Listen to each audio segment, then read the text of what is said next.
Bonjour à toutes et à tous, bienvenue sur KTV Kwezi FM, le 106.9 pour un temps de parole en direct à la radio et à la télévision.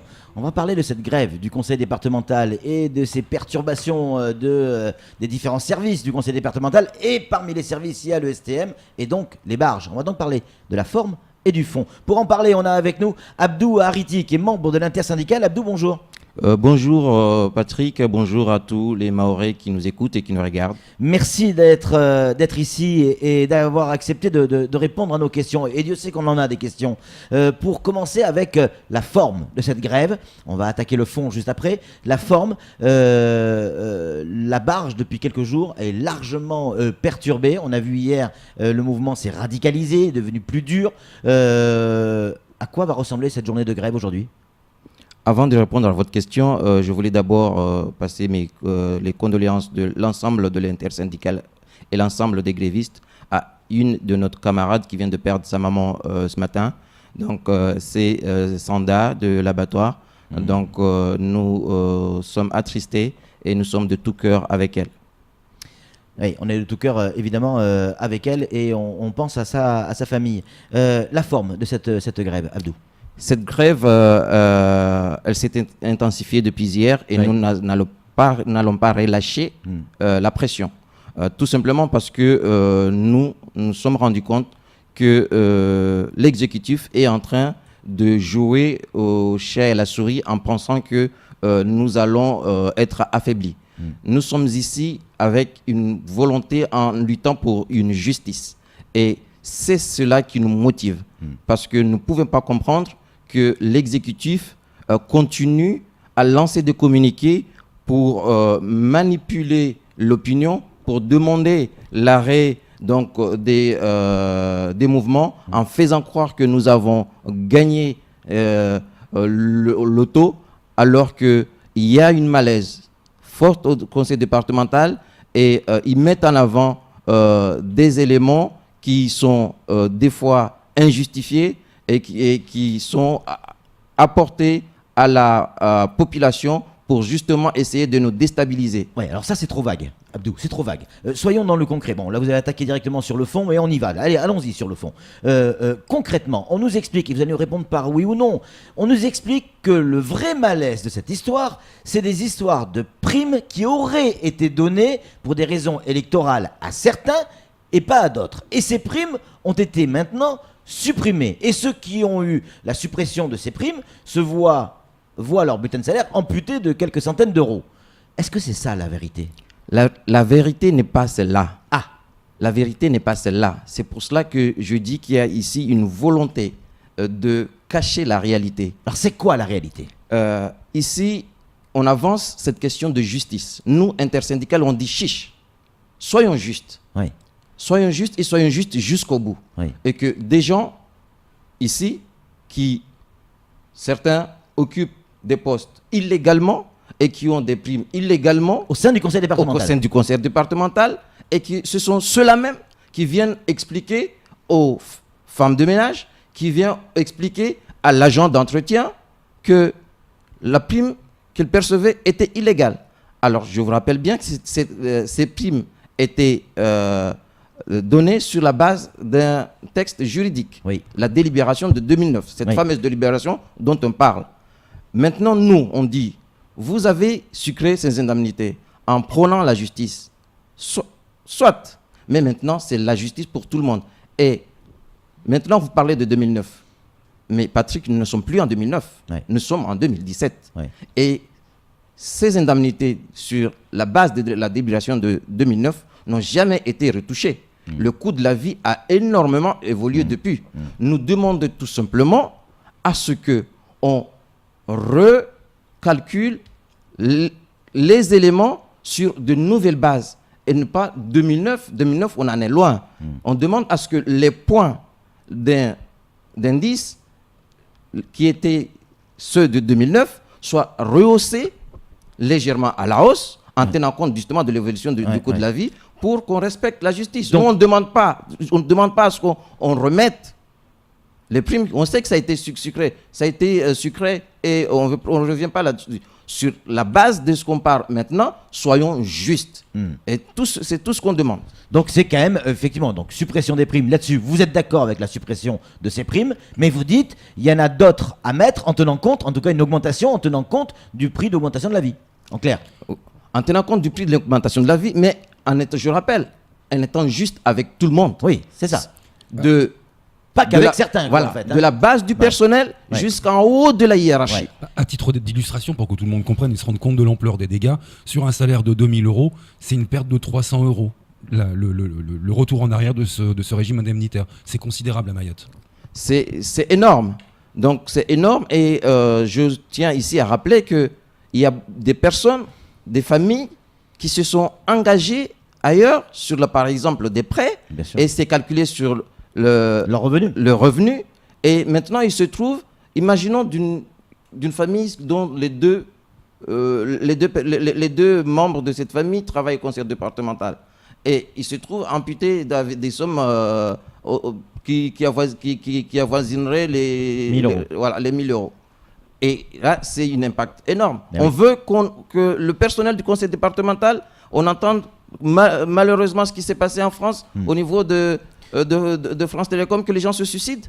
Mais non, on n'aimerait pas qu'on en arrive là. C'est pour cela que nous appelons ici l'exécutif du conseil départemental à revenir à la raison. Abdou, vous les avez rencontrés, vous avez rencontré le président. Qu'est-ce qu'il vous a dit quand le président vous rencontre? Les retours que nous on a eu au niveau de la presse, c'est en fait vous êtes assez d'accord avec lui. C'est ça. Pour le président, lui, il dit qu'il nous comprend. Bon, mais maintenant, quand il demande à ce qu'on lui apporte, parce que pour qu'il décide, il faut qu'il ait les éléments chiffrés. Oui. Mais nous constatons au niveau de l'intersyndical que les éléments chiffrés qu'on lui apporte ne sont pas les bons. Il y a des détournements d'informations. Donc, on peut être le meilleur pilote de l'air, mais si au niveau du tableau de bord, ce sont des fausses informations qui vous arrivent, l'avion va au crash. Vous ne pouvez plus corriger les choses. C'est important ce que vous dites. Vous êtes en train de nous dire que dans l'entourage du président, il y a des gens qui ne lui donnent pas les bonnes informations, c'est ça que vous dites? Exactement. C'est ce qui se passe. Et ils le font volontairement ou par bêtise? Je ne sais pas pour quelles raisons ils le font. Mais nous constatons, parce qu'au niveau de l'intersyndical, nous travaillons sur des bases saines. Tous les éléments que nous les avançons sur les bases de textes, sur les bases d'actes, sur les bases de justificatifs que nous présentons au président. Nous ne venons pas devant l'exécutif avec les mains vides. Nous travaillons d'une manière assez carrée, assez correcte et en ayant comme leitmotiv la justice. C'est tout ce qu'on demande. Aussi nous disait hier, où je l'ai vu sur le JT de Kwesi évidemment, que le président était d'accord avec vous, il vous comprenait, et dans l'entourage du président, on a dit à l'intersyndicale, de toute manière, on n'appliquera pas ce qui va être mis en place. C'est exactement, ce sont les informations qui nous arrivent. Vous avez les mêmes informations? Tout à fait. Il y a un problème.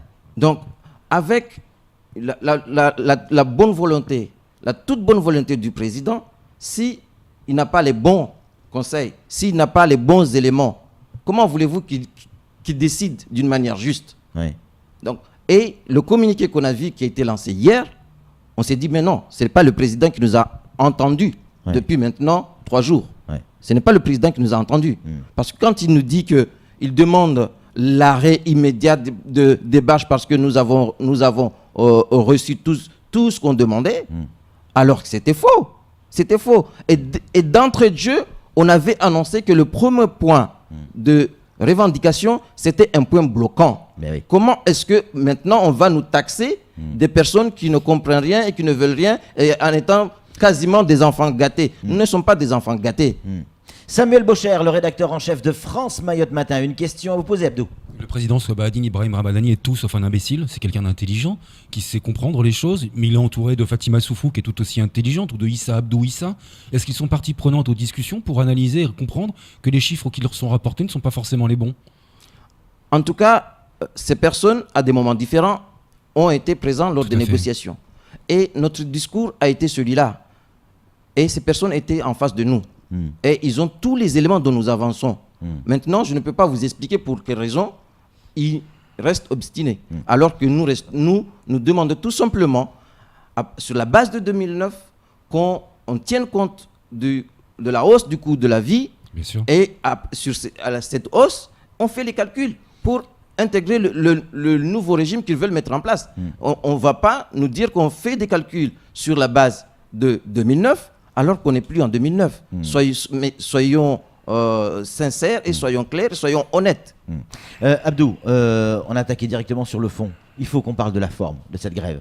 On l'a dit tout à l'heure en introduction, les barges ont été largement perturbées hier. Est-ce qu'aujourd'hui, on va avoir le même scénario ?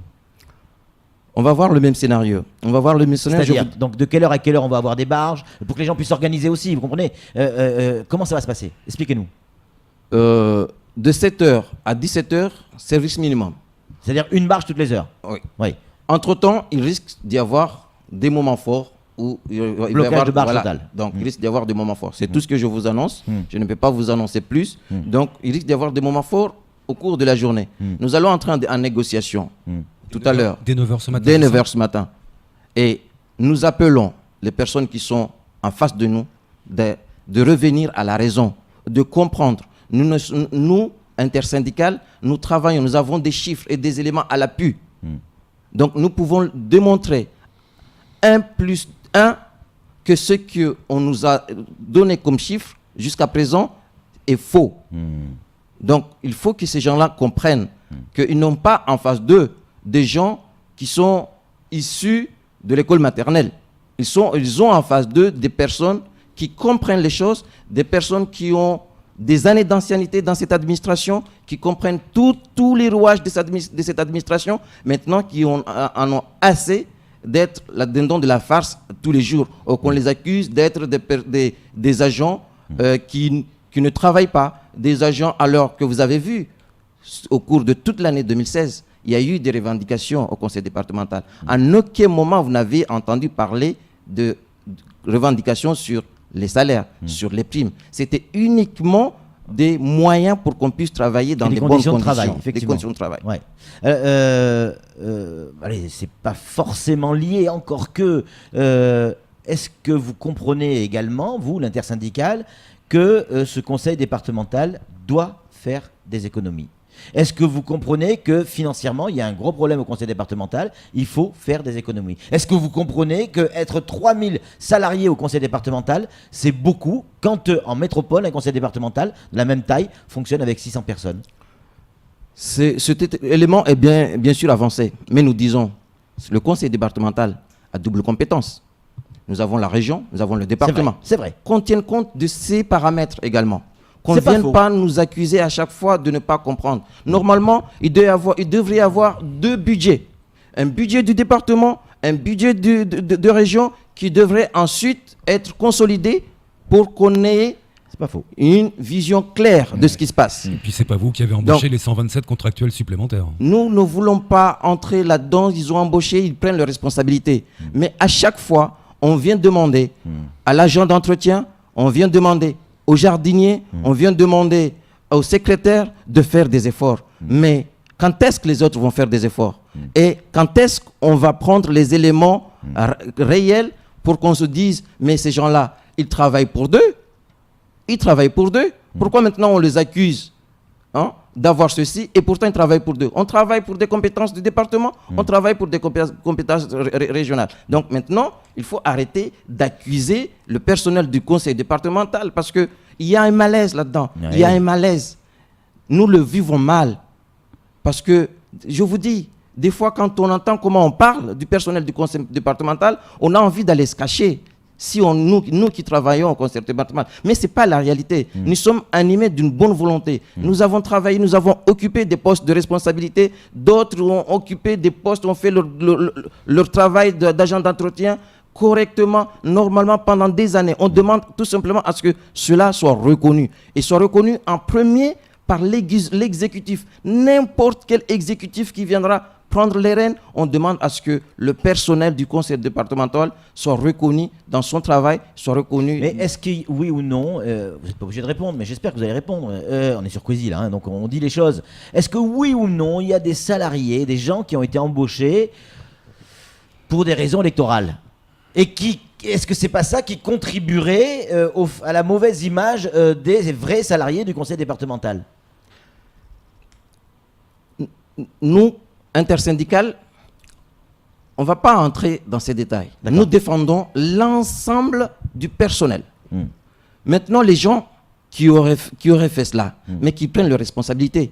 Mais nous ne voulons pas que ce sont ces mêmes personnes qui ont pris ces décisions, qui viennent derrière accuser l'ensemble du personnel du conseil départemental d'être des gens qui ne travaillent pas, d'être des gens qui vivent dans l'opulence. Mais non, c'est pas la réalité. Ces mêmes personnes-là ont embauché des personnes pour des raisons électorales. Et maintenant, ils viennent critiquer. On comprend ce que vous voulez dire, en tout cas, Abdou. Donc, on a bien noté, pour ceux qui nous écoutent et qui nous regardent. Aujourd'hui, il va encore y avoir des perturbations au niveau des barges, la même chose que hier. À partir de 9h, vous rentrez en négociation, une énième négociation. On espère tous que vous allez arriver à trouver une solution, et on espère surtout que vous aurez en face des gens capables de décider et de trancher autour du président. Oui, il y a eu un appel solennel dans le communiqué hier. Ouais. Moi aussi, je lance un appel solennel à l'exécutif d'être raisonnable, de prendre les décisions tout en étant raisonnable. C'est tout ce qu'on demande, en étant juste. C'était Abdou Ariti de l'intersyndicale pour le conseil départemental. Une grève qui se durcit, qui commence à durer dans le temps.